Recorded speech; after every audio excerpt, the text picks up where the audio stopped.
òpó yìí tó ètò rẹ̀ o ẹ jẹ́ ká kọ́ bẹ̀rẹ̀ látòrí fídíò alákọ̀ọ́kọ́ bàbá wò yẹn tán láàrin ìṣẹ́jú kan ká wá bọ́ sí ìkejì ó yá lókè lọ́hùn náà ẹ tẹ́jú mọ́ physical media entertainment yìí káàjọ wo ohun tí ó ṣẹlẹ̀ náà mọ́ bá o mi ò tí ì dé.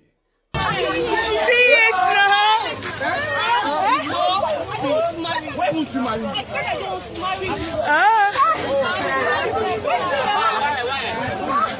Why? Yes, no.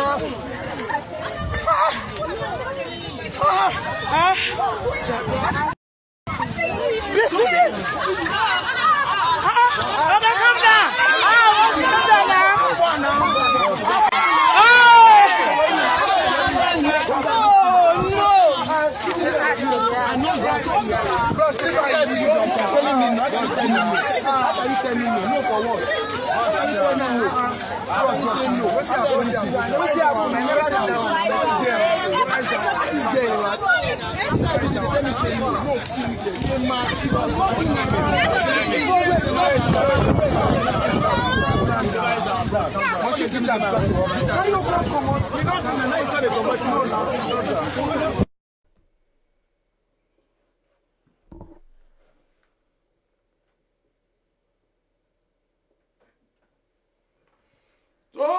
Ẹ káàbọ̀ padà sórí ètò yìí.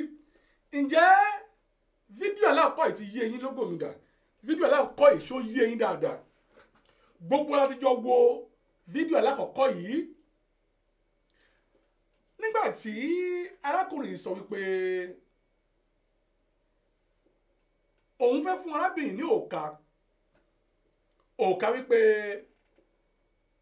inú mi dùn ẹ̀mí kú wípé o ti ń bá mi bọ̀ láti ọjọ́ yìí àmọ́ jẹ́ kó fi ẹ̀mí ìmoore hàn jẹ́ kó yé ọ wípé o mo fẹ́ fẹ́ ọ ní ṣùlọ́kà òun lájọ wò yìí àmọ́ arábìnrin ìyàrí ó fárígá ó ní òun ò lè fẹ́ tó a ó wá wo fídíò kejì yìí nígbà tí arákùnrin yìí jáde ní àná àbóní ó jẹ́ kó yọ wípé àwọn ń ṣàwàdà ni kì í ṣe òtítọ́ ọ̀rọ̀ ó yá fídíò kejì ibi tá à ń lọ jì láṣálẹ́ òní o a ó gbádùn ra wa bí ìbò ṣe ń gbádùn sìgá tó ó yá fídíò kejì náà láti lè ṣe physical media entertainment yìí ẹ jọ̀wọ́ o ẹ jẹ́ kí o wọlé kájọ gbọ́ fídíò. Jeje. My name is Faith. And we actually did a prank video. I proposing to my supposed girlfriend Felicity, and she said no, and I turned out violent. Yeah, it was only a prank. I can see that the video is everywhere. Please tell them it was a prank. It's a prank. And it was publicity stunt for our show. That was our players. We can see the show just ended. And everyone is here. It was a fun-filled production. So please, I am not a woman beater. And I did not say no. And I am not an abusive boyfriend. I appreciate all your insults, everything, your comments. Please, it was only a prank. We are members of SL Players, University of Benin. But do well to follow me on Instagram. My handle is IamEriJeje. Also on Twitter, and IamEriJeje on Twitter. Then you can also send me a friend request on Facebook. Aloma Joseph. I'm a thespian. I'm only doing what I know how to do best. I love you all. We are not fighting. Yes, we are not fighting.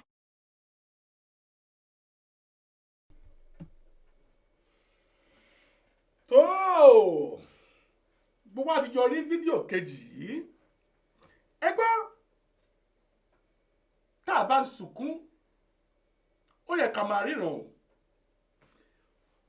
ṣé òótọ́ ọ̀rọ̀ ni ohun tí arákùnrin yìí sọ tàbí ṣé irọ́ ló ń pa ṣé ohun tó ṣẹlẹ̀ yẹn ṣé òótọ́ ló ṣẹlẹ̀ ní tòótọ́ tàbí kò ṣẹlẹ̀ tàbí ká sọ wípé ó ṣẹlẹ̀ àwọn ènìyàn ti bá wọn parí ìjà ló sì tún wá bọ́ tàbá yìí àbí ká kú sọ wípé èrè ni wọ́n ń ṣe lóòótọ́ ọ̀rọ̀ ṣùnùkùn ní ọ̀rọ̀ yìí ẹ jẹ́ àjọ fi ojú ṣùnùkùn wò ó fídíò alákọ̀ọ́kọ́ nù mẹ́wàá ìṣẹ̀lẹ̀ lé ayé yìí o èmi o kò yé èmi tó ṣòótọ́ ni ṣe èrè ni gbogbo ẹ̀yin ọlọ́gbọ́n Yorùbá bọ̀ Yorùbá ní ọ̀rọ̀ ṣùnùkùn ojú ṣùnùkùn la fi ń wò ó ẹ jẹ́ àjọ wo àpẹẹrẹ ohun tó ṣẹlẹ̀ yìí ṣòótọ́ ọ̀rọ̀ ni nínú fídíò kejì tí n fẹ́ kájọ wò ní àṣálẹ́ òní òun ní títí arákùnrin ọkọ ìyàwó tí ìyàwó yìí fẹ̀sùn kàn wípé ó fẹ́ fi òun ṣògùn owó ó fẹ́ fi òun ṣe ògùn owó nítòótọ́ arákùnrin yìí dì lọ́wọ́ sẹ́yìn wọ́n sì gbé sínú mọ́tò ṣé kì í ṣe pé bóyá ìyàwó yìí ní àgànná nítorí pé bẹ́ẹ̀ bá ń gbọ́ ohun tí ìyàwó yìí sọ bó ṣe sọ ọ̀rọ̀ èmi wò bákànbákan àmọ́ kò yé èmi tó ìdí rèé tí mo ṣe ní wọ́n mú ètò yìí wá sáfẹ́fẹ́ ní àṣálẹ́ yìí káàjọ wò ó ṣé ìgbàgbọ́ ohun tí máa ń sọ gbogbo wípé orí yíyí mẹ́gùn o ta ẹ̀ṣẹ̀ ló pọ̀ o ṣé kì í ṣe pé ara orí yìí mọ̀gùn òun la jọ wò lónìí nípa fídíò arákùnrin yìí ó dá ó yá lókè lọ́hùn náà ẹ jájọ wo fídíò arákùnrin gbọmọgbọmọ èyí tí wọ́n fẹ̀sùn kàn yìí ṣòótọ́ ni àbí irọ́ ni ó yá ní òkè lọ́hùn náà láti lè ṣe Physical Media Entertainment a ó gbàdúrà wọlé àṣálẹ́ òní ó yá.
Ọkọ mi ni but mi ò mọ̀ pé oògùn owó ló ń ṣe. Ọkọ yìí ni oògùn owó ló ń ṣe Ọlọ́run ọba o.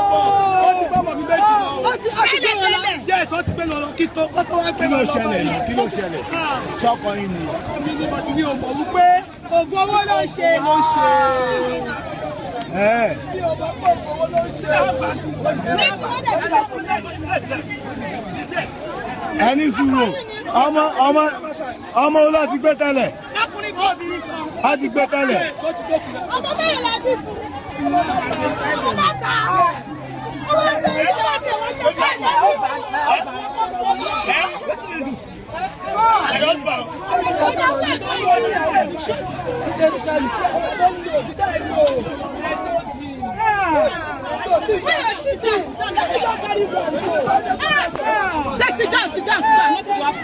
Sit down.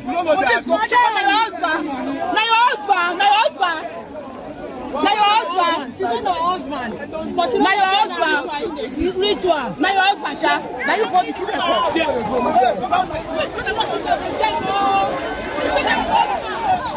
Let them bring you man outside.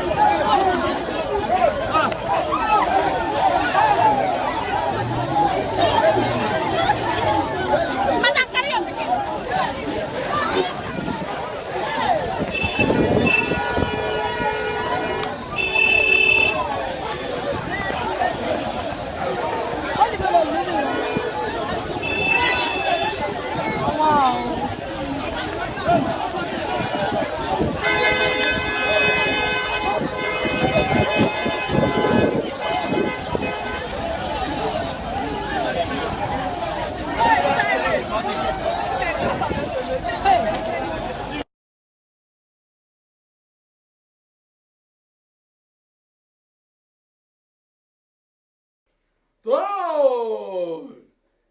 ṣáà ti yọ wo àwòrán yìí dáadáa ẹ jọ̀wọ́ èdè Yorùbá ni arábìnrin yìí ń sọ ohun tó jẹ mí lógún rèé Yorùbá ṣé ẹ mọ̀ pé Yorùbá ló láṣà Yorùbá ló níwà ṣé tòótọ́ ṣóhun tárábìnrin yìí ń sọ ṣé òkodoro ọ̀rọ̀ ni ohun tí arábìnrin yìí ń sọ ṣé òkodoro ọ̀rọ̀ ni ṣé tòótọ́ ni ọkọ rẹ̀ fẹ́ fi ṣe oògùn owó tó bá jẹ́ tòótọ́ nínú ọ̀rọ̀ tájọ gbọ́ yìí arábìnrin yìí mẹ́nu bà wípé ó ti kó ọmọ méjì tẹ́lẹ̀tẹ́lẹ̀ ó ti lọ fi ṣe oògùn òun ò sì mọ̀ wípé oògùn owó lọkọ òun ṣe orí yẹyẹ mẹ́gùn o ta ìṣẹ̀ ló pọ̀ ó sì lè jẹ́ pé òótọ́ ọ̀rọ̀ ni arábìnrin yìí ń sọ kó jẹ́ wípé ọkọ yìí ẹni ibi ni tó ẹ ti rí fídíò mẹ́ẹ̀ta yìí ohun tí a ó jọ máa sọ̀rọ̀ lé lórí láṣálẹ́ òní rèé ẹ bá mi gbìyànjú ẹ share fídíò yìí dáadáa ẹ jẹ́ kó dọ́dọ̀ àwọn ènìyàn tí ẹ kó jíde bí mo ṣe máa ń sọ lórí ètò yìí pé ètò yìí màálù tó jìn sí kòtò ni akọ̀fin ń kọ́ gbogbo ará ìyókù lọ́gbọ́n pẹ̀tẹ̀pẹ̀tẹ̀ tá a bá sì nà ní pọ̀pá yóò tabara lé o yóò sì tabara oko ẹ jẹ́ wá bẹ̀rẹ̀ látòrí fídíò alákọ̀ọ́kọ́ tí n kọ́kọ́ fi hàn wá tó social media entertainment ẹ jẹ́ ká kọ́kọ́ jọ tún wo fídíò alákọ̀ọ́kọ́ yìí ibẹ̀ gangan láti bẹ̀rẹ̀ ọ̀rọ̀ wa tá a bá ti wá ṣe mẹ́ẹ̀ta yìí tó o a wá lọ sí ọ̀dọ̀ ẹni tó dìpọ́tù lónìí àbáná sílùú Nàìjíríà tó fídíò alákọ̀ọ́kọ́ rẹ̀ ti tó bẹ́ẹ̀ ẹ báyìí kó lọ síwájú mọ́ kí lógo wá padà síbẹ̀ tó ó dẹ̀ pa ní ìpè kan ẹ má tí ì pè wá báyìí ẹ jẹ́ ká parí ọ̀rọ̀ ìnákẹ́ tó pè tó aláwọ̀kọ́ tá a tún wò yìí àmọ̀ràn mi rèé fún gbogbo ẹ̀yin obìnrin tẹ́ ń wò mí ohun tó bá níjẹ láyé mo bẹ̀ ọ́ o má má fi run mú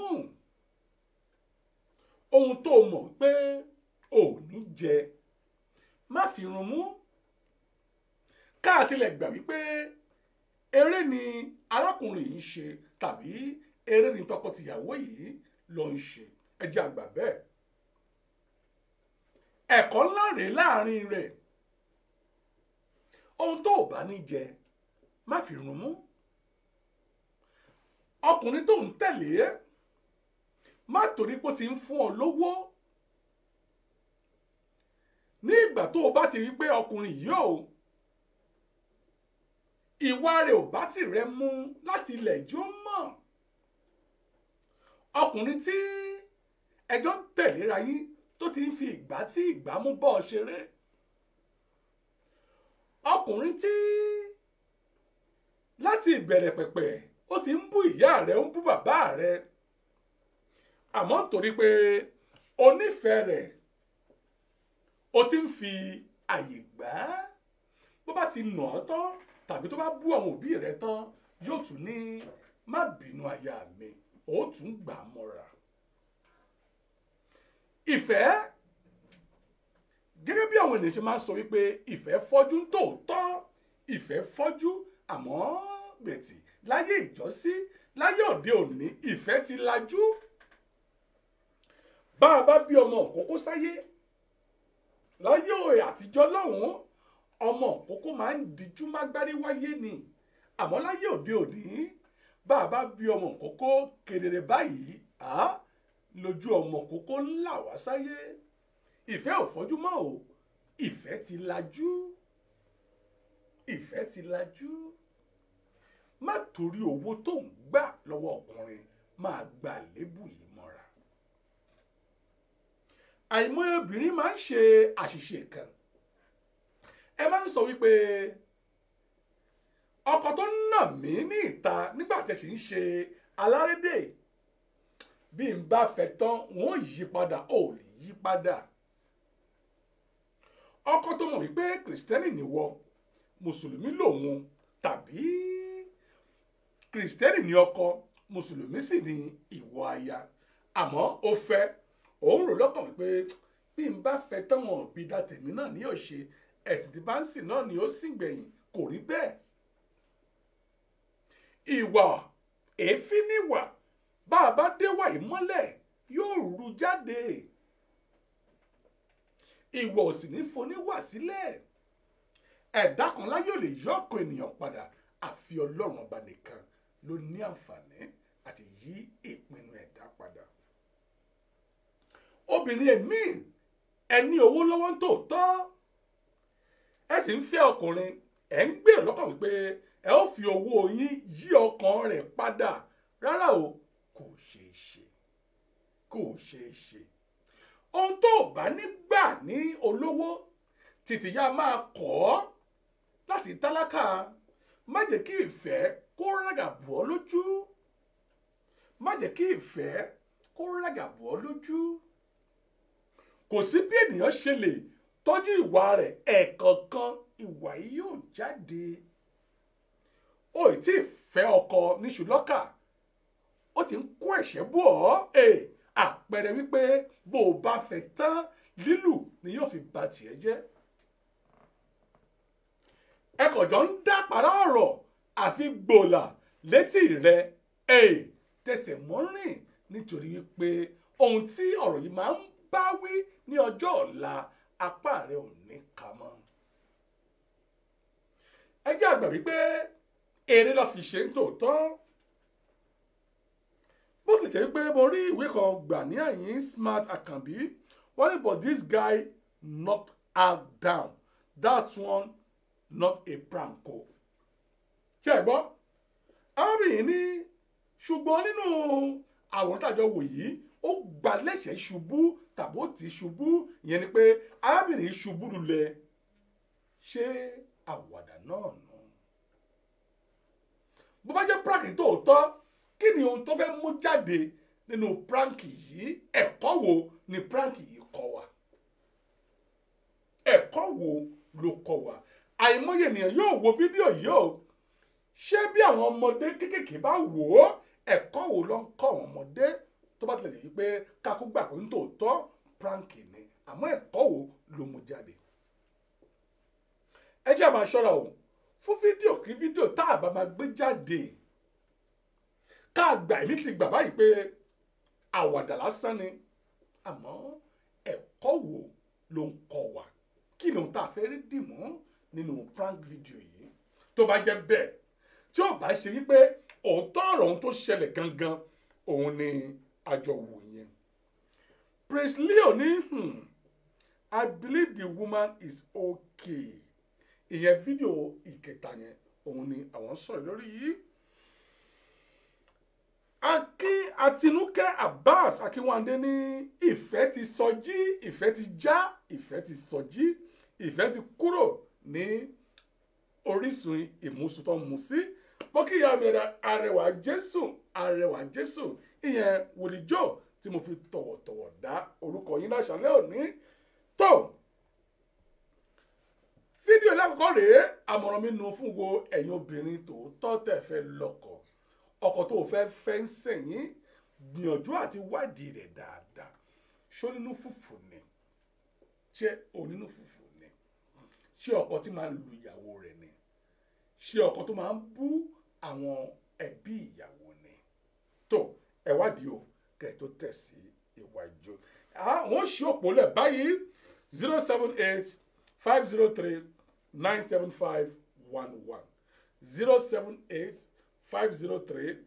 078-503-97511 ẹ lè pè mí sórí WhatsApp lórí nọ́mbà yẹn náà 078-503-97511 ó yá lórí fídíò kejì ká tún mú ẹnu bà ọ̀rọ̀ yẹn náà ṣé bẹ́ẹ̀ ni tòótọ́ ṣé bẹ́ẹ̀ ni ní títí òótọ́ fídíò kejì yìí èyí tún ní agbára o èyí tún ní agbára tí a ti jọ wò ní ẹ̀ẹ̀kan bẹ́ẹ̀ ní fídíò kejì yìí ẹ jẹ́ ká tó jọ gbọ́ ohun tí wọ́n sọ yìí ó ti wá jẹ́wọ́ pé irọ́ náà wọ́n ń pa.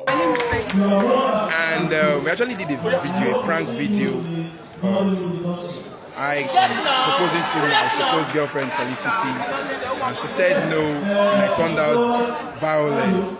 Yeah, it was only a prank. I can see that the video is everywhere. Please tell them it was a prank. It's a prank. And it was just for, it was publicity stunt for our show. That was our players. You can see the show just ended.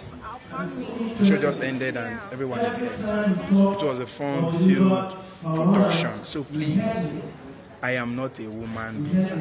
And I did not say no. And I am not an abusive boyfriend. I appreciate all your insults, everything, your comments. Please, it was only a prank. We are members of SR Players, University of Benin. But do well to follow me on Instagram. My handle is IamEriJeje. Also on Twitter, and IamEriJeje on Twitter. Then you can also send me a friend request on Facebook. Aloma Joseph. I'm a thespian. I'm only doing what I know how to do best. I love you all. We are not fighting. Yes, we are not fighting.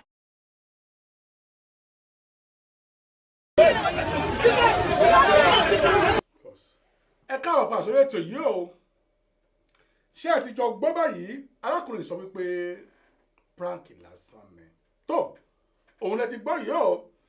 Wọ́n máa lọ sí orí fídíò èmi àmọ́ ǹjẹ́ jẹ́ mọ̀ wípé obìnrin pàápàá mi máa ń na ọkọ rẹ̀. Kì í ṣe ọkùnrin nìkan ló ń lu obìnrin o. Obìnrin èmi òun àti boyfriend lè máa sọ̀rọ̀ kó gbá boyfriend rẹ̀ létí lójijì. Ìwọ ọkọ ìfẹ́ ti bù ọ́ lójú ó sì ń sọ wípé ò nífẹ̀ẹ́ rẹ̀. Ẹ jẹ́ ká fi àmọ̀ràn ìsọwọ́ sí o.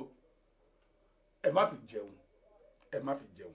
Ó yá lọ́dọ̀ arákùnrin tí wọ́n mú ní àná tí wọ́n ní wípé ó fẹ́ fi ìyàwó àti ọmọ mẹ́tẹ̀ẹ̀ta ṣe oògùn owó àmọ́ ìyàwó yìí jẹ́ kó yọ yìí pé ó ti kọ́kọ́ mú ọmọ méjì ó ti lu ọmọ méjì tẹ́lẹ̀tẹ́lẹ̀. Ìbéèrè tèmi wá rèé. Àwọn èèyàn kan sọ wípé òótọ́ ọ̀rọ̀ ni pé ohun tó ṣẹlẹ̀ ni mo gbà bẹ́ẹ̀. Tó bá jẹ́ òótọ́ ọ̀rọ̀ ni ní tòótọ́. Nígbà tí ó kó ọmọ rẹ̀ méjèèjì tó lọ lù wọ́n, kí ni ìyá yìí ń wò? Kí ni arábìnrin yìí ń wò? Tí ò lọ pe ọlọ́pàá, tí ò fi ọ̀rọ̀ yìí tú ọlọ́pàá létí, kí ló ń wò ní ìgbà yẹn?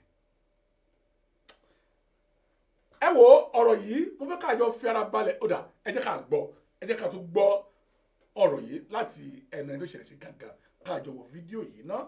Kí ló dé tí ò lọ fi ọ̀rọ̀ yìí tú ọlọ́pàá létí? Kí ló dé tí ò sọ bẹ́ẹ̀? Ó yá ẹ jẹ́ àjọ wò ó.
kò ń ṣe ọkọ mi ní but mi ò mọ̀ pé oògùn owó ló ń ṣe. ọkọ yìí ni oògùn owó ló ń ṣe ọlọ́run ọba o.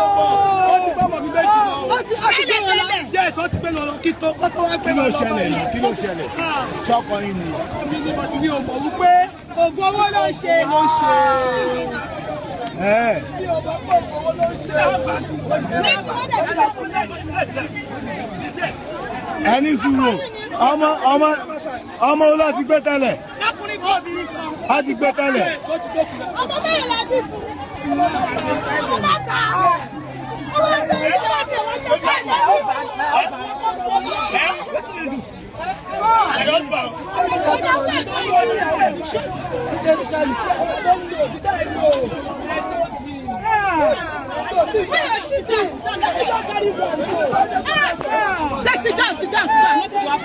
Sit down.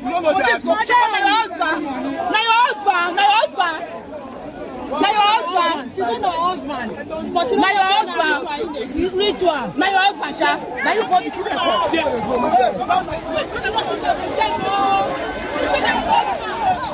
Let them bring you, man.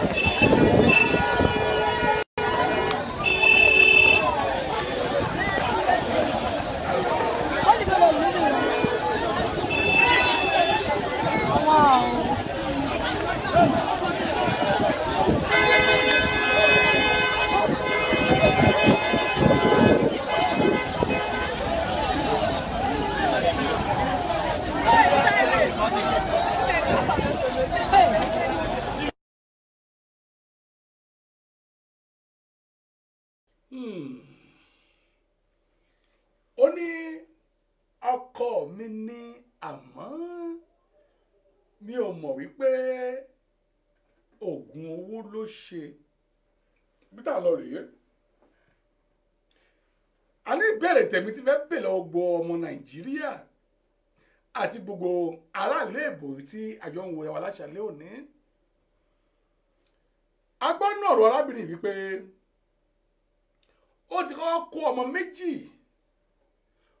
kí ló fà á tí arábìnrin yóò pariwo tí yóò ké gbàǹjarè fún àwọn ọlọ́pàá èmi ò ní bóyá òótọ́ àbí irọ́ o àmọ́ ohun tó ń ṣó mi lójú rèé mi ò mọ̀ wípé oògùn owó ló ṣe ṣé kì í ṣe pé arábìnrin yìí kátìlẹ̀ wá sọ pé tó bá ní àgànná ńkọ́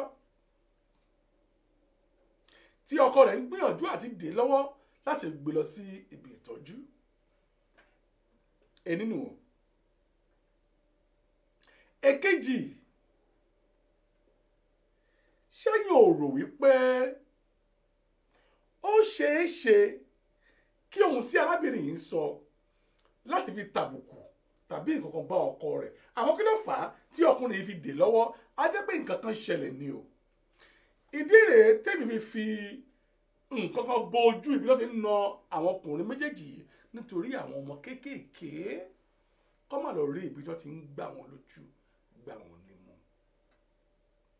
gbogbo wa ti rí fídíò yẹn ẹ lọ sórí physical media ẹ ó rí fídíò náà àbí lórí physical media entertainment ni tàbí lórí physical media tv ni méjèèjì èmi náà mú ní.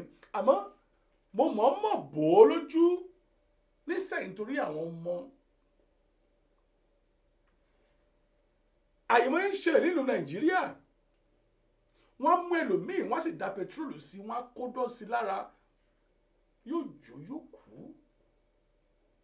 mo fẹ́ ká fi pẹ̀lẹ́pẹ̀lẹ́ gbogbo ìjọba ẹ̀yin ọlọ́pàá ìlú Nàìjíríà tẹ́ bá ń wò mí ẹ jọ̀wọ́ ẹ bá wa ṣe ìwádìí ọ̀rọ̀ yìí Bíbélì sọ pé ká ṣe ìwádìí ó ní ká wádìí ohun gbogbo dájú ká sì di ẹ̀ tí ń ṣe òdodo mú nínú rẹ̀.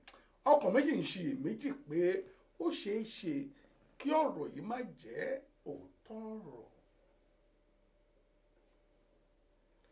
mo ti ṣí òpó kalẹ̀ o 078-503-97511 ẹ jẹ́ àjọ bára wa sọ nítòótọ́ òru la wà yìí after 1 kábíyèsí lẹ́nu màrí òru la wà yìí àmọ́ mo fẹ́ mọ̀ kí ni ohun tó ń ṣẹlẹ̀ tó ó yá nílùú Jámánì o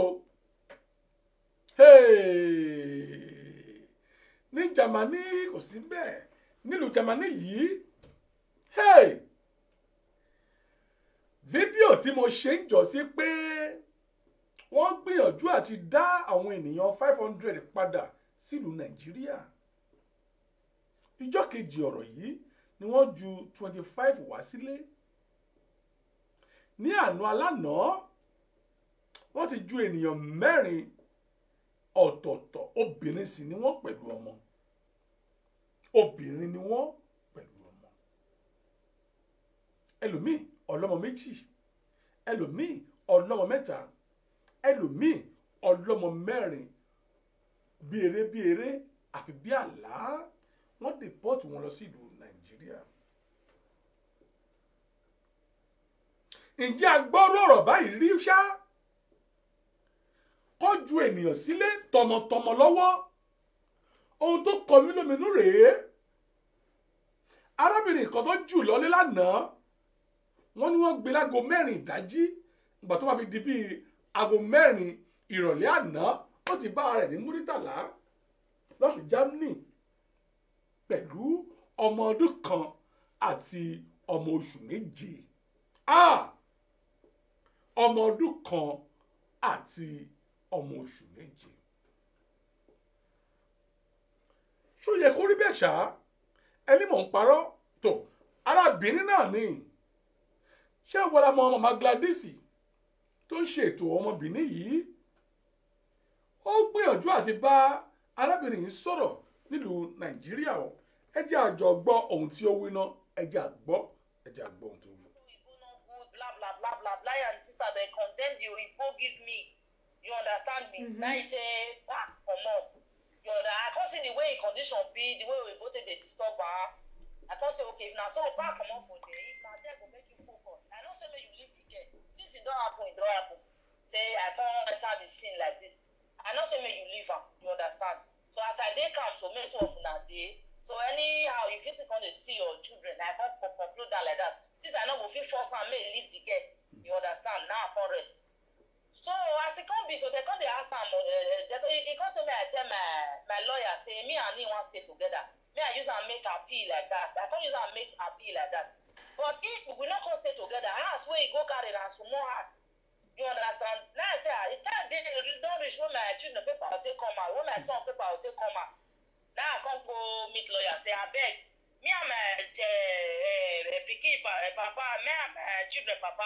my son papa we no go stay together again o e house too small wetin you go do na abeg write to immigration say I want make my son see him paper for that same city wey I dey so na the woman come say okay as the woman say okay come write to immigration like that now immigration come request this boy make he come take responsibility that is make he come dey pay papa money so that make my son document for come out. owó bàbá abiyesi I don't even tell am say abeg pay I go return back your money if na lie people wey know my house wey go fit call you for live video the day wey you make live video they go tell you say I buy a safe wey I go dey put the money dey wait am anytime wey you come take see your children I go dey return the money he say no make me go use my mouth tell them say dey pay money now I come go meet my manager come tell me say no they must see evidence say Frankfurt to where me dey stay e far so you no go dey fit dey come every day dey give me money say na lie I come tell am like that say abeg na you dey say na you go come me and you go make a contract me we go sign say yes me and you agree say you dey come dey see me you dey come dey see the children on time he say he no go fit come from Frankfurt so inside all this matter now I for come get the second belle wey be say I come born my daughter 2000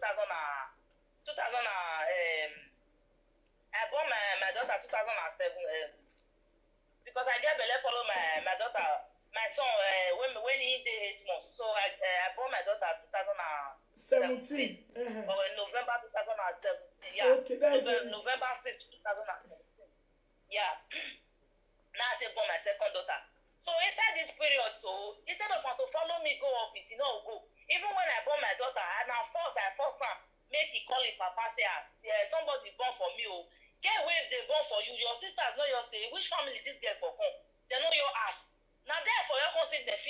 This which kind of family be this one? As I born, the sisters no go even say how you take bath pikin. How who can follow you there now? Pastor wife dey inside the sister wey we dey talk so. Yes, pastor wife dey. I go send you their church banner on Facebook. I will send you their church banner. No want to. We go still hear from them first before I go bring out their pictures. Mommy, this family where you dey talk so the way they will take spoil me you go even curse me, I swear. But God bears my witness. I'm innocent. Mommy, he not pay me say they deport me, but my innocent children. And don't deport me. Why did you frustrate them? I bet hold on, baby. I bet before we when you born your pikin and then we stop now. When you born your pikin and a month and a year and 7 months 7 months ago, yeah. When it can happen, when it can make this deportation under when this deportation when the reason why they say maybe they go house, they say their papa not take responsibility. They say so that they go they follow me, they go. Since the paper not be passport, German passport, say a normal resident. The boy is supposed to follow me go office. They tell they say now maybe their papa the kind paragraph where he gets now children want to carry. They can say okay now you need to come to see the children. You need to come they pay for them. So since I want give me paper, I know if you tell him may he come they pay me at the chop the money. I can say I go they return and give him. He said no, let me go tell government. Say he they give me for hand. I go tell my manager say where me and they say too far. If they walk too, you know go fit on they see me say na lie. May I go they bring evidence. The paper where they send money for bank. You understand? I know I release the money. You understand? Now I say see what they tell me. Come me go and make a sign say you they give me for hand. You know agree come. Even when I born my second daughter, you know agree come. You know just they show up because he don't even he go past my back put in for the children money. Go the write letter they give government say you want put in for the children money. You understand? So he can't deceive me now say may I bring all the paper. I say may I not worry. After he don't put in for the children money, he go put my account. He not go put my account. Could you believe that this boy sign my signature for where he for go put in for children money? Okay, I can't leave her. I can't tell her say if you not send the children money come for me, only my money not reach on say they feed. I beg they bring that. Before this boy go bring this money, mommy, I'll first go pick Pampers, follow supermarket first, free Pampers so that they put for them. Before you go come send money come. Now I come say and say it's getting too much. Me and I call they call each other with a voice note for WhatsApp. It go cost my family. Even this boy carry so, phone. My sister, no, hold on. So hold on. So you are telling me that our Nigeria Edo boys. Edo boy na Benin boy Alfred Igbineweka. So now they do how they made it like that for Jemwe where they told me when I go to still go Monda. I think German boys they do. Yes, me another person for not go for their victim. I want spread this boy for social media. Not be a lady one I go because German president too. May spread that. I don't say report to that one. That one can say okay. He go call and may hear inside of story first. But now person will not like social media. But what he do me so he go enter social media. He and his sisters.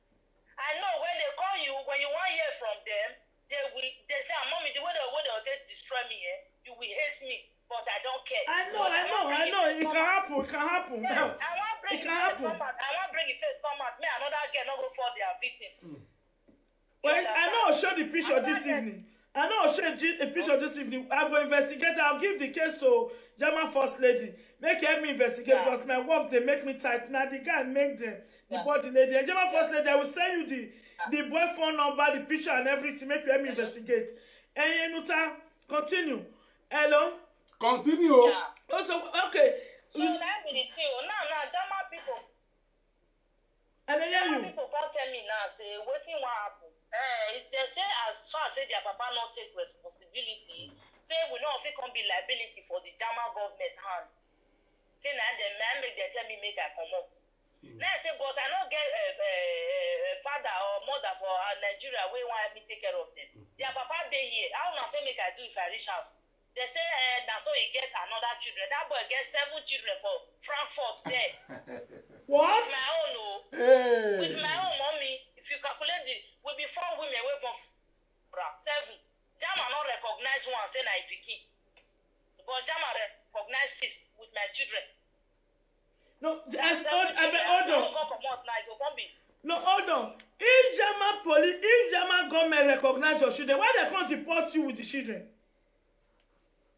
I don't know. Now, if they push you, go come and say they write letter, say, they write letter against me, say, I don't know, you talk where immigration, they tell me this morning. Say, now my children, Papa, now I write letter. Say, we take care of all the children. You understand? Say, me, they take me on my own. Even when I there, but they call them. He say, they can't say, the girl say, you want to drop your children. He say, no, make the park me follow me. Now, what he talk this morning? All my friends, they call and since he Atomo, Atiya. No, everybody, they help me, they swear for her. Since. No, okay, hold on. When they come meet, wait. I said the boy and his family are very wicked. No, hold on, wait. When they give you this, like, that is follow Divya for each other. Okay, you get this follow Divya, that is in negative, leave the country. When they give you this, this paper make you leave the country. When they give you the paper. They give me 3 months ago. I don't have that yet. 3 months ago, people pass in Nigeria. Where I go ahead put, say Jama people. Oh, no, Sakamo. They'll call and look people where they the apartment. May problem not go meet people where they hide for their house. Now say you come carry me. I don't have any other option. My children will come be like Chris people for Germany for them. Some people go help me call her. They go deny me. Go say you don't know me. If you lie, I go send the voice note where they deny me for you, mommy. Voice note where they deny me, say you don't know person where the woman they talk and na voice. I go send you the voice note. If you talk to this boy, you see and say na voice. He say you don't know who be Mama FAO. You don't know I'm messing. Say the woman they talk. Okay, but hold on. If they deny my son, if they deny my first son, they go say I carry the belle come from Greece. When we say now you, if you see my son, you see the boy face say na his papa. Even 2 of them, they don't resemble me. They are their papa family, and they resemble. Why? The family of what is the father's? Mommy, if now this boy use the money carry me go abroad, he not go pay me. I wish he come marry me for Nigeria, carry go abroad. Say he want use me make money, I not talk. But not be you carry me come.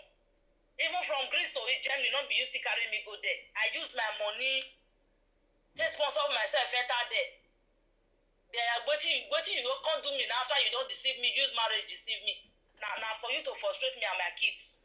No, I'm not talking about the money where Jama they give me. I'm talking about my children care. Picking anything they do picking now you will see free hospital carry and go they'll treat them fine. Where it is for Nigeria. Okay, I bet hold on. German first lady they ask say Africa German first lady, my friend. She there say your husband get paper, why you they hide? He said they give German first lady, he said they give a negative, said the husband said no fit take off in your children because he don't get other 5 children where they take care of. Abi? Yeah. So that 3 months ago when they give make you leave the country, you say you take lawyer. Wait till lawyer can't talk.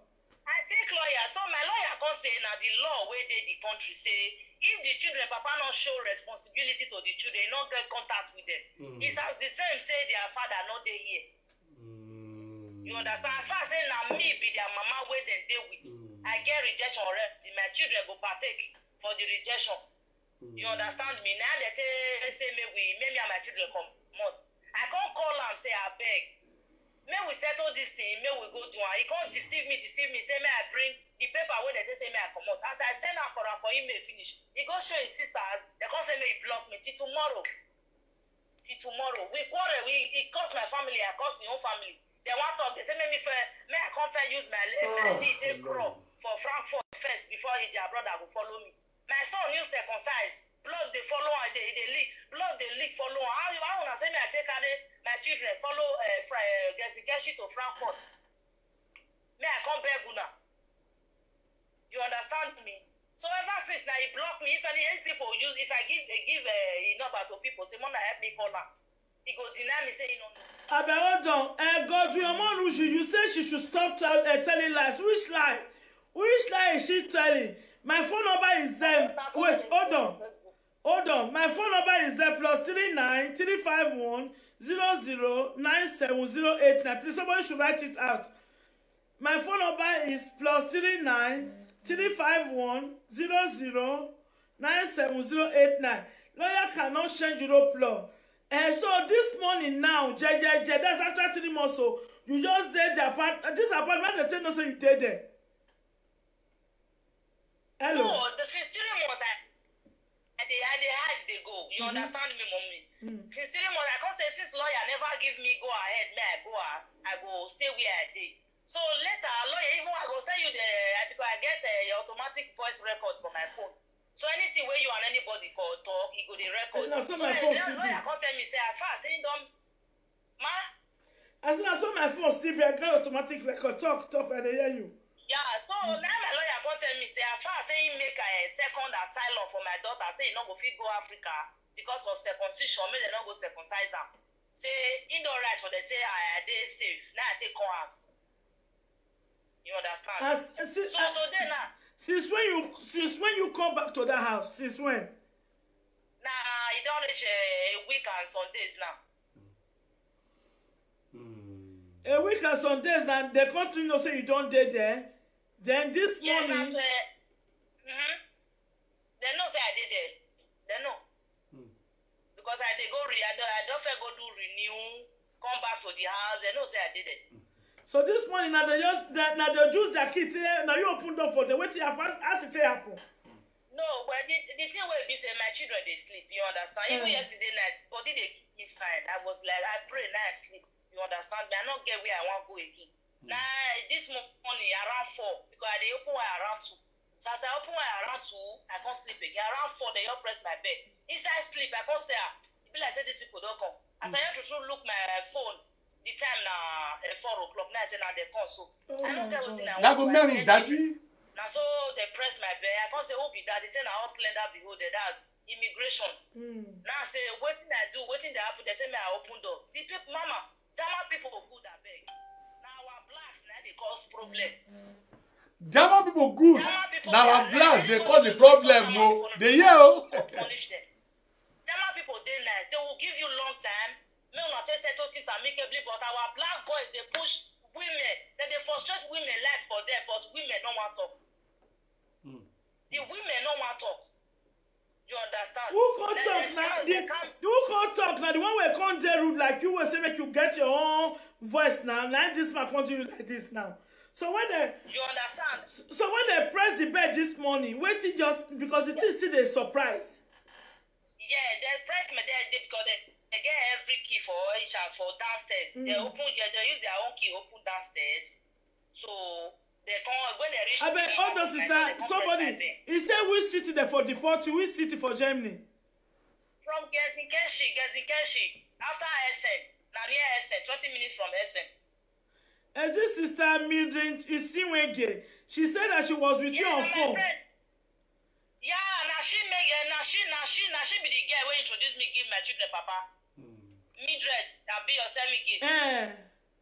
Yeah, now my friend who introduced me, give the boy. He even called the boy off his phone.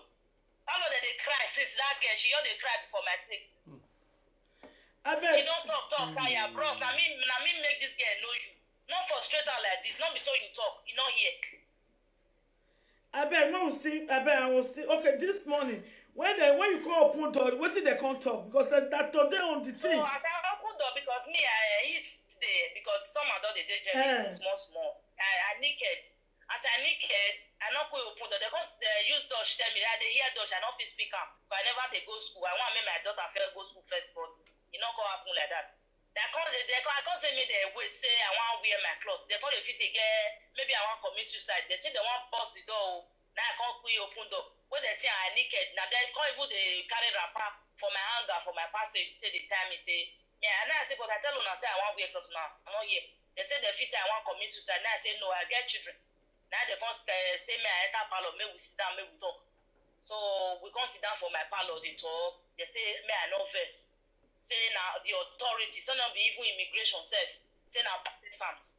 Now I authorize them, make they come carry me. Say I say Papa no want show up. We not fit come be liability for German government hand. Now because they say me I dey go house. Say from where my children Papa dey to where I dey, you far. Suppose show concern, show responsibility. Say yes. In the care. He not show responsibility. Now they say make them tell me make I go house. The paper would Tete reject me. I forward everything, give him. I forward everything, give him. He blocked me. Then the people wey come carry you, they call and tell and say, make you see me they carry only you make this man come collect his children. This man said no. Yes, I want say Africa not. Yes. I say Africa are not good. Say I beg, may come carry the children. If not so, me I can't talk out for my mind. Say me of him maneuver go back again. So may they carry the children go meet their papa. I just tell them like that. Now what thing I think for it say me if I do me only me want to come go back. But may they give. I want to pay a call if you Hello. So they call you like when you know talk. Hello. I will hear you. They hear you. Yeah. So as they call them,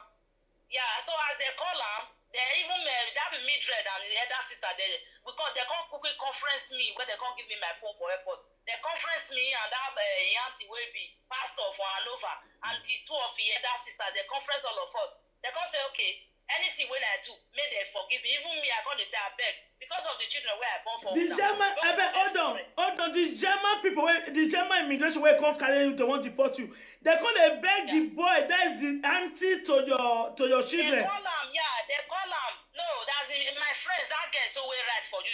Okay. They we call say I beg. May they tell their brother may call airport for Dusseldorf for police station. May tell they say may they leave me. He pastor, the way he saying a pastor wife or that pastor him, the husband, he said no, he said like say na so me insult the boy mama. Now I say my mama, my family where the boy fell insult to call before I retaliate. He said like their brother not go come rescue me. May I dey go ask. That's what the woman talk. No, as German first lady like say if you born for a man for Germany, he said the man named Theo. My sister, not be the man named there with it, not be there for the children son name. Yeah, my first son is Lawrence F.A. Igbineweka. While the second one is Ivie Evelyn Igbineweka. Okay. Now that they answer. We do father shout together, we do Zogeresh together. What if it's Zogeresh? Zogeresh na 50-50, say na me be their mama, na their papa. Okay. That be 50-50. If that didn't get right, me get right. You understand? That be Zogeresh. Then the father shout now to show say na yes, na him be their papa. Na him couple hand. Say na him get them. Now why they not deport the man? Why they not deport the man follow?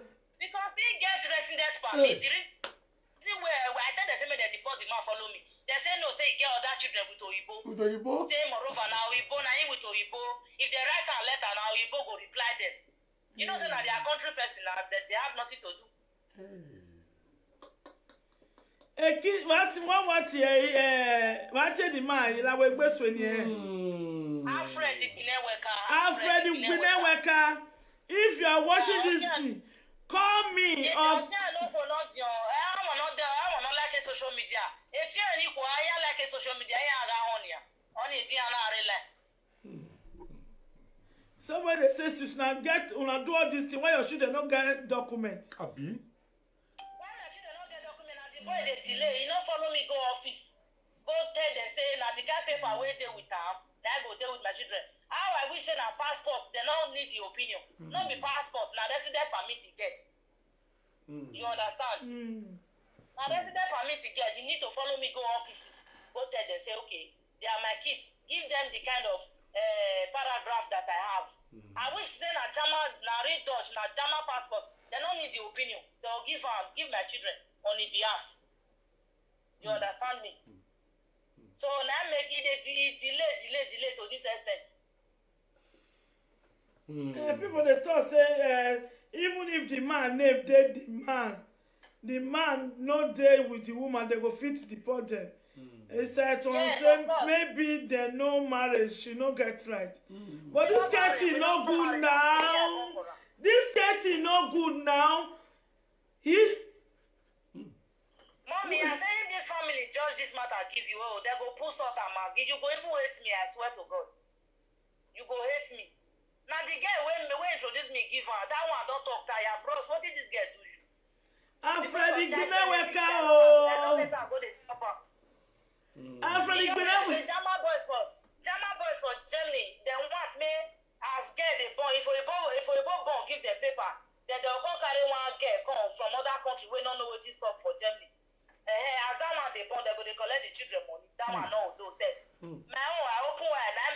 oh, they say, oh, I do open eye, oh.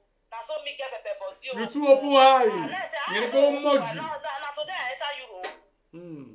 I too open eye. I know if I walk out, say my slippers make noise for ground, they go say na character. Any little thing that they read everything. So the end that they deny my children, say I carry the belle, I come from Greece. Ìwọ tó fẹ́ wá sílùú òyìnbó ìwádìí dáadáa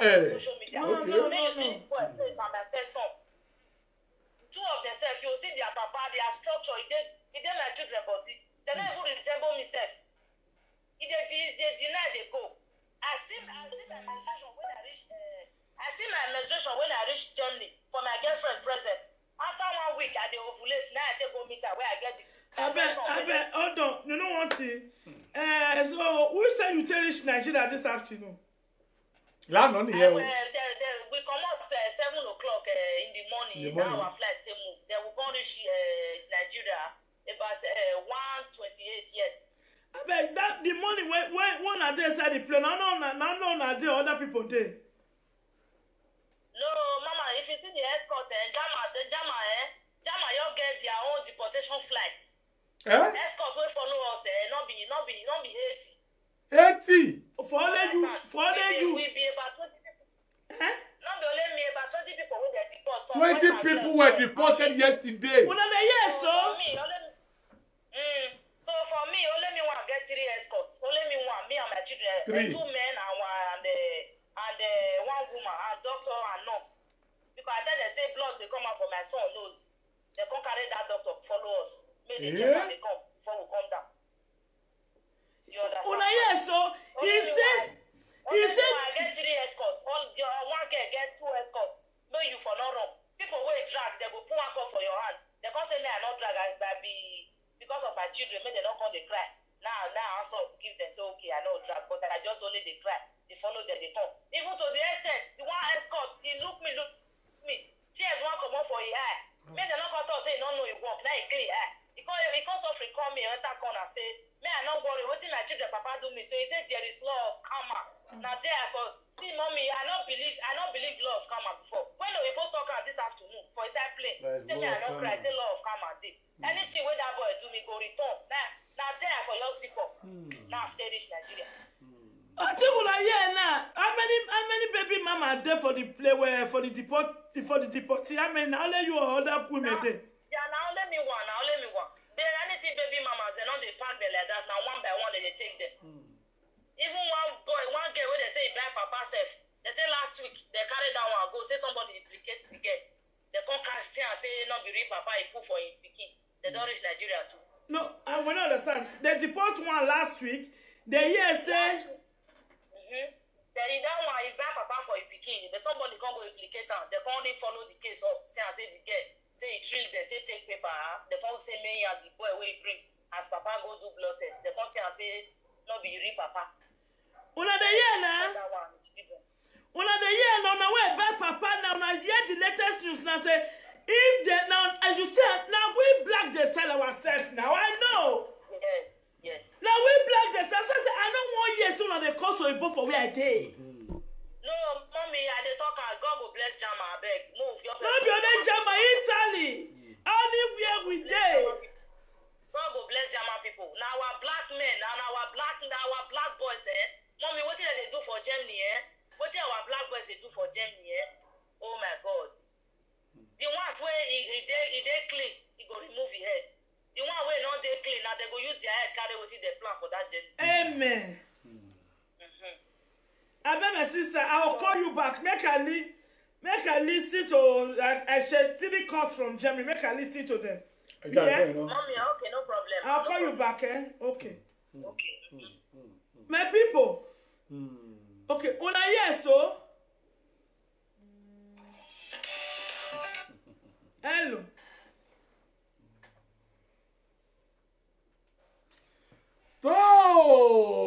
Ọ̀rọ̀ láti jọ gbọ́ yìí láti ẹnu arábìnrin tí wọ́n jù sílùú Nàìjíríà ní àná. Ẹ jẹ́ kí n tẹnu bọ̀rọ̀ kí n sọ àlàyé bí gbogbo ọ̀rọ̀ yìí bó ṣe jẹ́ gangan. Ohun tó ṣẹlẹ̀ rèé o. Arábìnrin yìí nínú ọ̀rọ̀ rẹ̀ ó jẹ́ kó yé wa wípé nígbà tóun dé ìlú Jámánì ó ní ìlú èmi lòun ti wá àmọ́ ọ̀rẹ́ òun kan ló ṣe okùnfà bóun ṣe pàdé ọkọ òun nígbà tí ọ̀rẹ́ yìí tó fi àwọn méjì hàn ara wọn tán ẹ ṣáà mọ̀ bí ọkọ bá ti mọ ojú àyà tán alárinà máa ń yẹ̀ bántì rẹ̀ ni ó ní ṣùgbọ́n ní ọjọ́ yìí tí òun fẹ́ lọ bá arákùnrin yìí ó ṣojú ọ̀rẹ́ òun nínú ilé wípé òun ṣẹ̀ṣẹ̀ parí nǹkan oṣù òun ni gbogbo ìgbà yìí òun ovulate ẹ̀yin obìnrin mọ ohun tí mò ń gbìyànjú àti sọ lòun fi lọ pàdé arákùnrin yìí ó ní lọ́jọ́ tí àwọn jọ ṣe ìbáṣepọ̀ lákọláya yìí lòun lóyún ó ní kò sí ọṣẹ tí arákùnrin fi lè wẹ̀ mọ́ nítorí pé ọmọ tóun bí yìí ó jọ gidi bí ìmọ̀ ni tó ó ní báwọn ṣe ń bá eré àníyàn yìí lọ kẹ̀rẹ̀kẹ̀rẹ̀kẹ̀rẹ̀ òun bímọ fún arákùnrin yìí ní ìwé ìlú Jámánì tòótọ́ àmọ́ kò tí ì gba ó ti yé yín ráúráú ẹnìkan tilẹ̀ jẹ́ kó yé mi lónìí wípé àwọn òwe Jámánì yìí tó pé mi ò gbé Jámánì London ní àyín òun lèmi ń gbé ó ní paragraph by paragraph ní ìwé tó ń fún wọn lọ́hùn ó ní àwọn tí wọ́n bá lọ jà dúró lọ́hùn paragraph 25 òun ni wọ́n ń fún wọn ó ní ìkan tún wà wọ́n pè ní paragraph 28 ìyẹn ni fún àwọn tí wọ́n lẹ́nu ń bẹ̀ díẹ̀ àmọ́ paragraph 36 tún wà fún àwọn tó ní ìwé ìgbélú gangan ṣùgbọ́n àwọn tó bá lọ jà dúró tí wọ́n fẹ́ sí ibì kan ó ní paragraph 25 òun ni wọ́n fún wọn tàbí wọ́n tó lọ́mọ tọ́mọ rẹ̀ ò tí ì níwèé ìgbélú ó ní paragraph 25 òun ni wọ́n fún wọn tó ohun tí ò tí ì wá yí wa dé o ṣé paragraph 25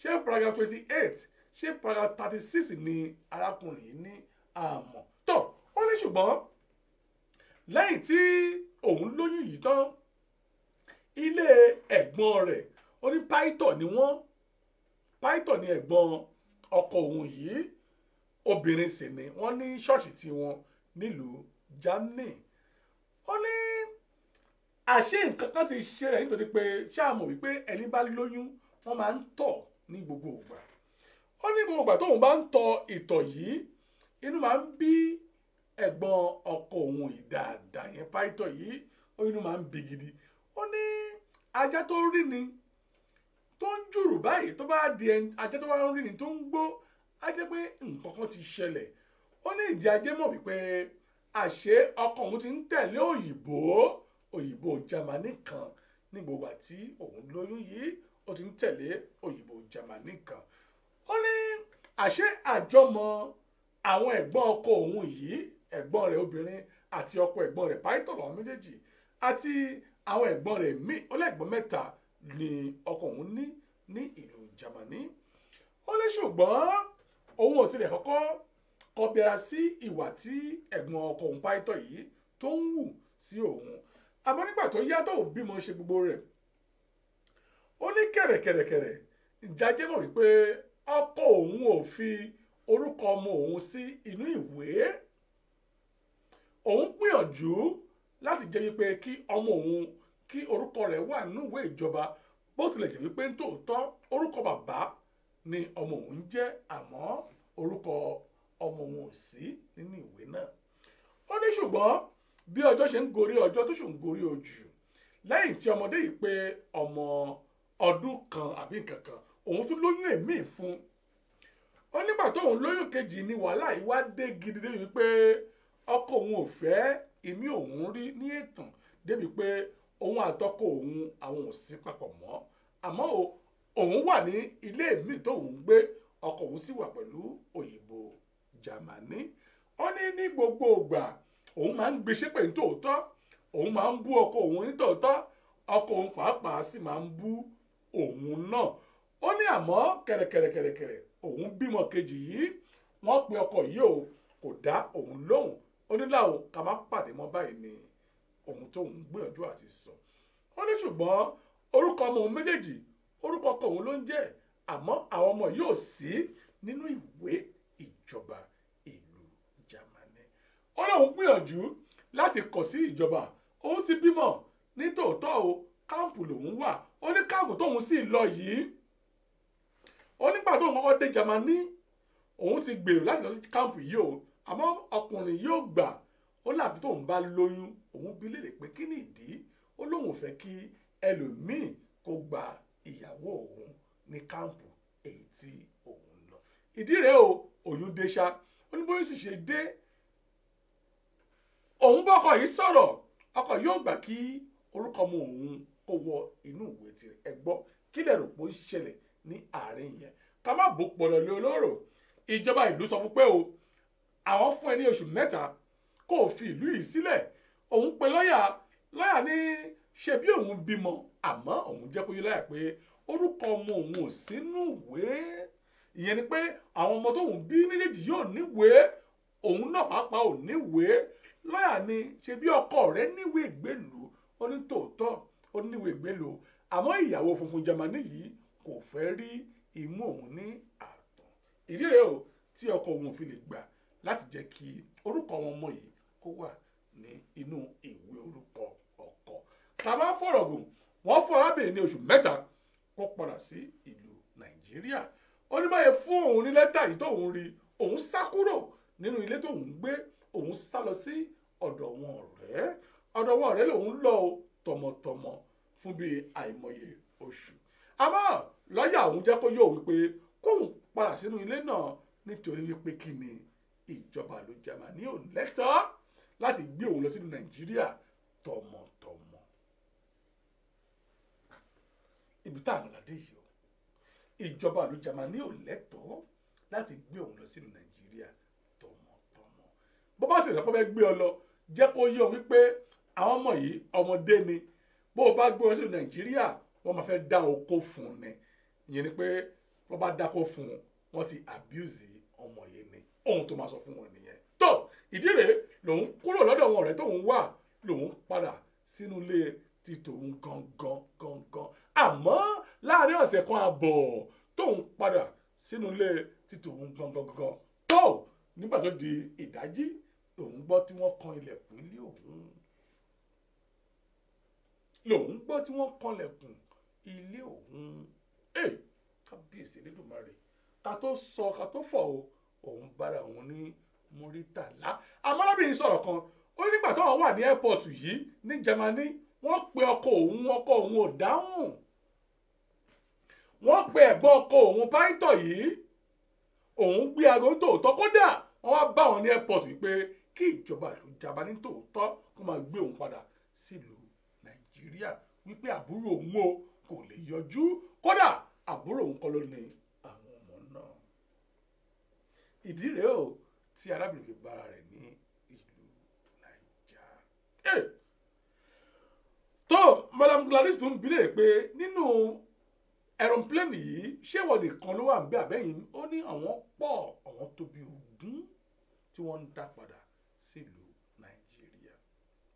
ọ̀rọ̀ rẹ̀ o gbogbo ẹ̀dá tí ń bẹ nílùú Jámánì ẹ jẹ́ ká tú èrò wa pa o ẹ má ní ká sọ pé kò pọ́síbù lọ́wọ́ tá wà yìí ó ti pọ̀ dáadáa lọ́wọ́ tá wà yìí ó pọ̀ gidi ó pọ́síbù ó bímọ òní kó má gbé ọ lọ àyàfi tó o bá níwèé tí àwọn ọmọ tó o bí náà tí wọ́n níwèé kódà bí kò bá tí ì níwèé àwọn ọmọ tó o bí o wọ́n ní láti ní ìwé ohun tá à ń sọ lọ́jọ́ kìíní àná rèé òun gbèlú èbó ó bá bímọ 10 bí àwọn ọmọ yóò bá ti ní ìwé ìgbélú gbà bẹ́ẹ̀ ò níwèé ìgbélú àmọ́ o gbogbo àwọn ọkùnrin ǹjẹ́ ohun tí arákùnrin ṣe ǹjẹ́ ó dáa arákùnrin yìí gẹ́gẹ́ bí ọ̀rọ̀ tá a gbọ́ yìí ó ti rí ìyàwó ó kọ ìyálé lẹ̀ bí mo ṣe máa ń sọ mú gbà wípé bí àlọ́ bá lọ àbọ̀ rẹ̀ ń bọ̀ kí lòun tó fẹ́ gbà lọ́wọ́ òyìnbó tó fi kọ aráàlú rẹ̀ ọmọ ìlú kan náà ni wọ́n o ọmọ ìlú kan náà ni àwọn méjèèjì nínú ẹjọ́ tí arábìnrin yìí ń rò bá wò dáadáa arábìnrin náà ní tirẹ̀ lọ́wọ́ ó burú tòótọ́ àmọ́ arákùnrin yóò sì ro tàwọn ọmọ tó bí tó ó yà o Adéọlá Ọmọ́wùmí Akínbọ̀dé ní very wicked man Fọlákẹ́mi Ṣàkìrátù ní good morning sir long time sir ẹ kú ètò ṣe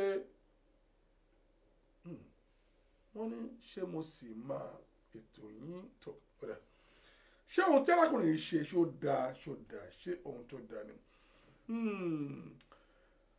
Prince Leo ní Python ní ní tòótọ́ àmọ́ ohun tí Python ṣe yìí ǹjẹ́ ó bójúmu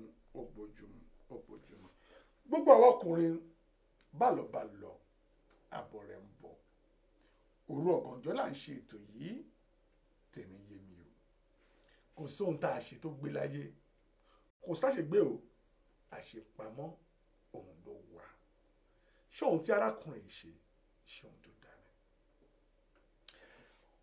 ó lè wò wípé ìyàwó yìí ó fẹ́ kọ̀ àmọ́ ò ṣe nítorí àwọn ọmọ tó bí arábìnrin ní airport tóun wà yìí nígbà tó ń gbé òun lọ sí Nàìjíríà òun sọ pé èmi ò ní kí ẹ má gbé mi o àmọ́ àwọn ọmọ méjèèjì yìí ẹ sì jọ ẹ kó fún wọn fún bàbá wọn nítorí pé ìgbé ayé ní Nàìjíríà ṣòro díẹ̀ ẹ kó àwọn ọmọ ẹ fún bàbá wọn nílùú Jámánì àmọ́ àtẹ̀bí àtọkọ wọn fárígà o wọn ní kí ìjọba ìlú Jámánì kó máa dá àtọmọ àtìyàwó padà sílùú Nàìjíríà tó ń tí arákùnrin yìí ṣe ṣòbójú.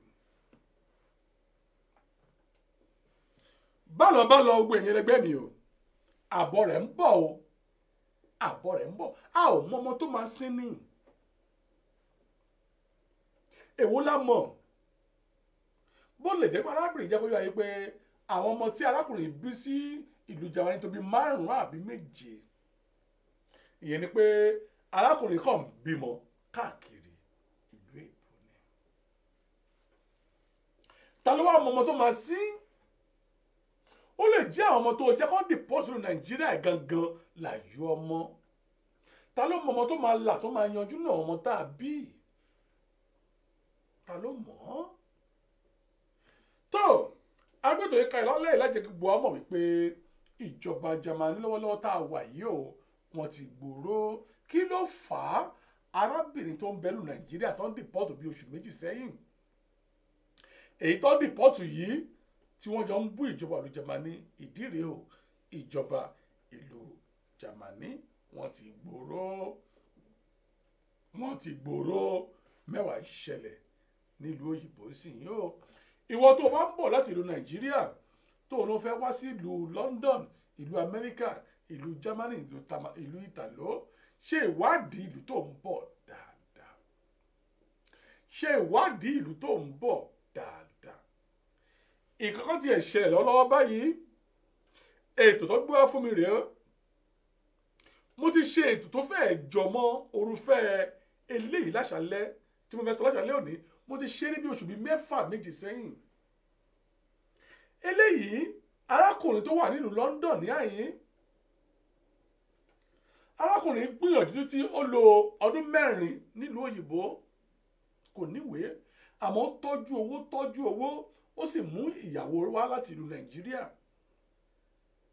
ìyàwó yìí ti bímọ 3 fún Nàìjíríà nítòótọ́ àmọ́ èrò ọkàn arákùnrin ni pé ó fẹ́ gba ìwé ìgbélùú ó lọ ń bá lọ́yà ó ti gbìyànjú ó ti ná àìmọye owó bíi £30,000 kò ríwé ìgbélùú gbà ọdọọdún ní gbèrè wọlé wọ́n sì ní ìfísì rẹ̀ àmọ́ orí ọ̀fẹ́ Ọlọ́run bá wọn ò dá padà sílé nítorí pé ó ń kúrò nílé kan sílé kejì ni ó ń sákiri ṣùgbọ́n lọ bá lọ́yà rẹ̀ agbẹjọ́rò jẹ́ kó yẹ pé àfi tó o bá bímọ sí ìlú òyìnbó ẹ máa gbọ́ o agbẹjọ́rò jẹ́ online pé tó o bá bímọ yìí ìyẹn ò tí ì nìkan níwèé tó pé ìyàwó rẹ̀ kò níwèé àyàfi tó bá níwèé àmọ́ tí ọmọ rẹ̀ bá lè rọ́jú pé ọmọ ọdún 7 sí 10 ó di dandan kó fún ọmọ yìí níwèé bí ọmọ bá sì ti níwèé ìyá rẹ̀ náà yóò ní ìwé dandan bí ìyá bá sì ti gbàwé bó pẹ́ bóyá ìwọ ọkọ náà ò gba ìwé ìdí rèé ọkọ rẹ̀ sa gbogbo ipá ó sa gbogbo agbára láti mú ìyàwó rẹ̀ nínú Nàìjíríà wá sí ìlú òyìnbó. Kábíyèsí Olódùmarè, obìnrin ó mú ìyàwó yìí wá sí ìlú òyìnbó tòótọ́, ó mú ìyàwó rẹ̀ wá sí ìlú òyìnbó ní tòótọ́. Nígbà tí ìyàwó yìí dé ìlú òyìnbó, ìyàwó tó ti bímọ 3 fún nílùú Nàìjíríà, ìyàwó yìí wọ ìlú òyìnbó. Àmọ́ kí n lè mọ̀ wípé ẹ ṣì ń bẹ lórí ètò yìí pẹ̀lú mi, ẹ jọ̀wọ́ ẹ bi mí léèrè kí lóhun tó ṣẹlẹ̀ nígbà tí ìyàwó yìí dé ìlú òyìnbó. Ọkọ ò níwèé o láti bí ọdún 4 sẹ́yìn, àmọ́ mú ìyàwó ilé rẹ̀, ìyàwó tó bímọ 3 fún, ó mú wọlé sí ìlú òyìnbó. Ẹ bi mí léèrè nígbà tí mò ń retí o, kí ni ohun tí ó ṣẹlẹ̀, kí ni ohun tí ó ṣẹlẹ̀. A ò ní pẹ́ máa lọ lórí ètò yìí. Ẹ bi mí léèrè o, kí ni ohun tí ó ṣẹlẹ̀ nígbà tí alákùnrin mú ìyàwó ìdè ìlú òyìnbó. Mẹ́wàá máa ṣẹlẹ̀, ohun tí mi ò rò òun ni ó ṣẹlẹ̀. Ó yá, ẹ bi mí léèrè kí ni ohun tí ó ṣẹlẹ̀ kí n tó máa lọ lórí ètò yìí. Kábíyèsí Ọlọ́run bá mi ọba láwùrà bí májà ṣìyàn májà ṣìgbé. Mẹ́wàá ń ṣẹlẹ̀, ènìyàn kan sí méjì. Ẹ bi mí léèrè kí ni ohun tí ó ṣẹlẹ̀ tọ́, kí ni ohun tí ó ṣẹlẹ̀. Adéọlá Ọmọ́wùmí Akínbọ̀dé ní àtúbọ̀tán, bẹ́ẹ̀ ni àtúbọ̀tán wà. Wọ́n tún ní how can you be so wicked to your children. Fọlákẹ́mi Ṣàkìrátù ti ń bi mí léèrè kí ni ohun tí ó ṣẹlẹ̀ nígbà tí wọ́n mú arábìnrin dé ìlú òyìnbó. Kí ni ohun tí ó ṣẹlẹ̀. Mẹ́wàá ṣẹlẹ̀ o nígbà tí wọ́n mú dé ìlú òyìnbó. Ṣé tí ń bi mí léèrè kí ni ohun tí ó ṣẹlẹ̀. A ò ní pẹ́ máa dágbére ní orí ètò yìí. Ó kù ẹnìkan sí. Ẹ bi mí léèrè kí ni ohun tí ó ṣẹlẹ̀ nígbà tí wọ́n dé ìlú òyìnbó. Arábìnrin wọ lóyìnbó ń tòótọ́, kódà ìlú London ní àyín òun ni arábìnrin yìí wọ̀, àmọ́ nǹkan kan ṣẹlẹ̀. Ẹ bi mí léèrè kí ni ohun tí ó ṣẹlẹ̀ nígbà tí ó dé ìlú òyìnbó. Kí nǹkan lè mọ̀ wípé ẹ ṣì wà lórí ètò pẹ̀lú mi, òun mo ṣe ń béèrè ìbéèrè yìí o. Wọ́n ti mú dé ìlú òyìnbó ń tòótọ́, àmọ́ kí ni ohun tí ó ṣẹlẹ̀. Obìnrin burú, ọkùnrin pàápàá àbúrú dáadáa, àbúrú méjì ti fẹ́ lò yìí. A ò ní pẹ́ máa lọ. Adédọ́lá Port, ọmọ Adéoyè ní ọ̀gá o. We all know today but nobody knows tomorrow. Anita Johnson bí mi lè pé kí ló ṣẹlẹ̀ sá. Ohun tí yóò ṣẹlẹ̀ wà rèé. Arábìnrin yìí wọ ìlú òyìnbó tòótọ́. Ǹjẹ́ jẹ́ mọ̀ wípé nígbà tí arábìnrin dé ìlú òyìnbó, àbígbẹ̀yìn èyí tí arábìnrin yìí bí sílùú Nàìjíríà fún ọkọ rẹ̀ náà ni o, kò ṣàgbèrè o, kò ṣe ohunkóhun o. Àmọ́ àbígbẹ̀yìn tó bí sílùú Nàìjíríà, nígbà tó bí tán ni wọ́n jẹ́ kó yé wa wípé ẹ̀gbọ́n arábìnrin yìí ń bẹ lọ́sibítù pẹ̀lú rẹ̀. Ẹ̀gbọ́n rẹ̀ ń sọ fún pé ǹjẹ́ o kò fẹ́ máa bímọ bí eku ẹ̀dá nígbà tí ọkọ rẹ̀ ń bẹ nílùú òyìnbó. Òun gbọ́ lámọ̀ràn ṣe family planning nílùú Nàìjíríà, ìyẹn ní ọsibítù yìí. Ṣé pé nínú Nàìjíríà lọ́lọ́ báyìí bí obìnrin bá bímọ tán, wọ́n ti ń gba obìnrin lámọ̀ràn, àwọn dókítà ni o. Wọ́n sọ wípé ṣé o fẹ́ kákó bẹ́ẹ̀ dí ilé ọmọ rẹ pa ni àbí o ṣe máa bí ọmọ yìí lọ. Àmọ́ tó gba arábìnrin yìí rèé o, tí ẹ̀gbọ́n rẹ̀ gbà á nígbà tí dókítà sì béèrè lọ́wọ́ ìyàwó tòótọ́. Ó ní tó òun ti bí 3 tó ọlọ́mọ 3 kúrò ní kí ló bí, ẹbọ òun dé ilé ọmọ yìí pa. Ó gbà, wọ́n sì ṣe láì jẹ́ kí ọkọ tí ń bẹ nílùú òyìnbó kó mọ̀.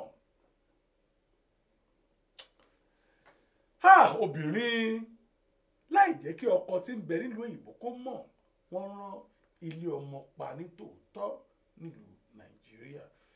Ìjẹ́ wọn mọ̀ wípé ọkọ yìí máa wá mú òun wá sílùú èbó. Òun ti gbàgbé wípé Ọlọ́run ọba nìkan lọ́ba tó mọ iye tó máa bí. Ọlọ́run ọba nìkan ló ń ṣètò sọmọ bíbí. Tó bá kọ̀ tó bá lóun fún ẹ̀dá lọ́mọ láyé kò lè bí. Tó bá ìsọ wípé ọmọ tó bí ò tí ì tó òòrọ́gbọ́n tó lè dá sí àti rí ọmọ tẹ́nìyàn bí láyé bó ṣe bí báyìí ó di ògùn tó fi ṣẹ́ oyún rẹ̀ ó dì mọ́ wá sílé ayé ni. Àìmọye ti ṣẹlẹ̀ Ọlọ́run ọba nìkan. Òun ni àwọn mùsùlùmí sọ pé wàláwùlá wàlá.